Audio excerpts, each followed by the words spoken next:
Assalamualaikum warahmatullahi wabarakatuh. Salam Grahita, open heart and eyes. Salam jumpa kembali dengan saya Suharjan dari Grahita Indonesia. Sahabat Grahita dimanapun Anda berada, semoga hari ini Anda semua diberikan kesehatan, kesuksesan, dan juga tentunya kebahagiaan. Pada episode yang sebelumnya telah kita bahas berkaitan dengan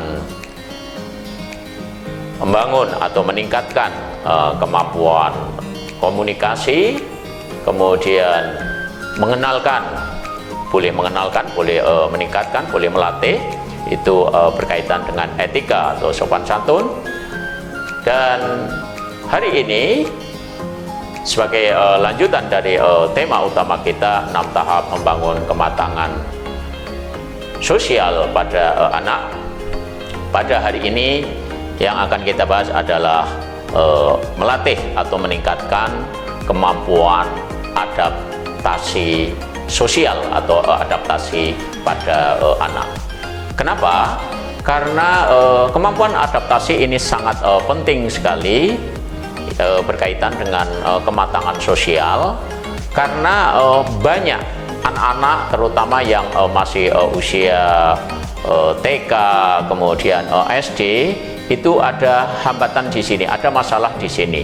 Contoh, ada anak yang di rumah terkesan pede, berani, tapi ketika di sekolah dia nampak diem, kurang berani untuk berinteraksi.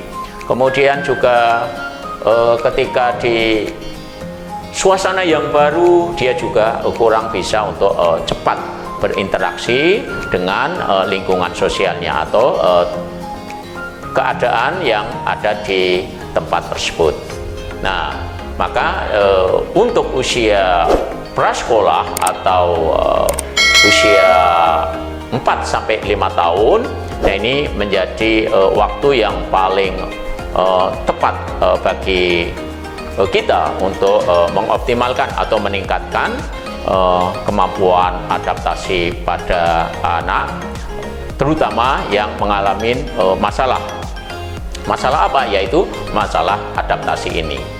Nah, bagaimana caranya? Apa yang harus kita lakukan? Nah, anak-anak yang mengalami kesulitan untuk beradaptasi lebih banyak dialami oleh anak-anak yang pertama biasanya ada masalah di kemampuan komunikasinya, kemudian juga biasanya ada masalah di rasa percaya diri, ya. Kemudian juga kadang ada masalah juga di perkembangan, baik itu motorik halus, motorik kasar, atau kinestetik. Nah, maka di aspek-aspek ini yang nanti perlu kita perbaiki.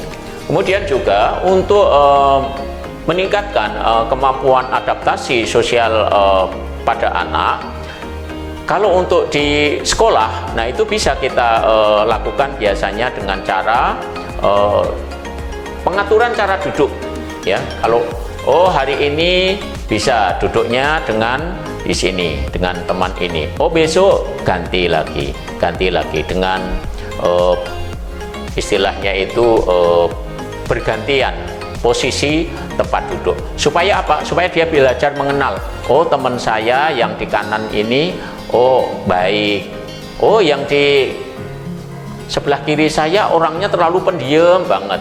Nah, giliran besok berganti lagi, teman saya yang di sebelah kanan orangnya terlalu usil, boleh dikatakan nakal atau jahil gitu.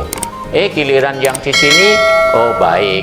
Nah, dia bisa belajar seperti itu. Dia belajar untuk menyesuaikan diri, ya, dengan berbagai macam istilahnya itu karakter atau kepribadian orang. Tapi karena ini baru usia kanak-kanak, ya tentu mereka biar belajar saling mengenal, saling memahami satu sama lain, ya.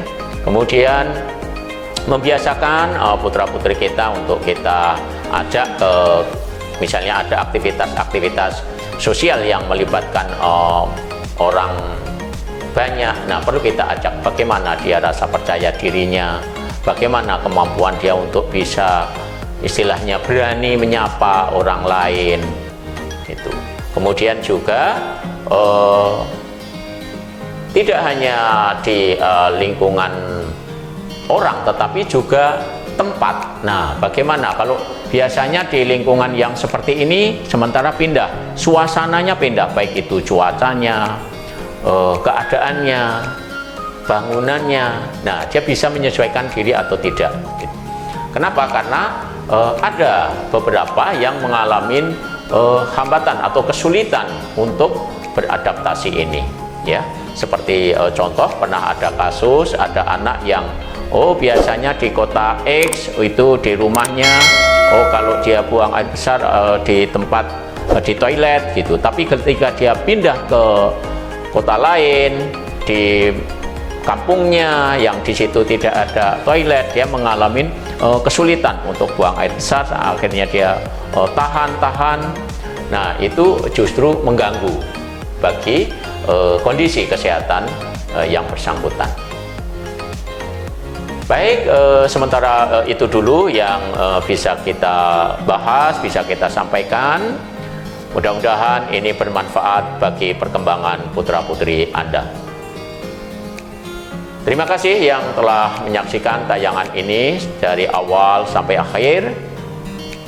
Dan terima kasih juga yang sudah subscribe, dan tolong bantu subscribe bagi yang belum subscribe dan baru menemukan channel ini. Terima kasih. Wassalamualaikum warahmatullahi wabarakatuh.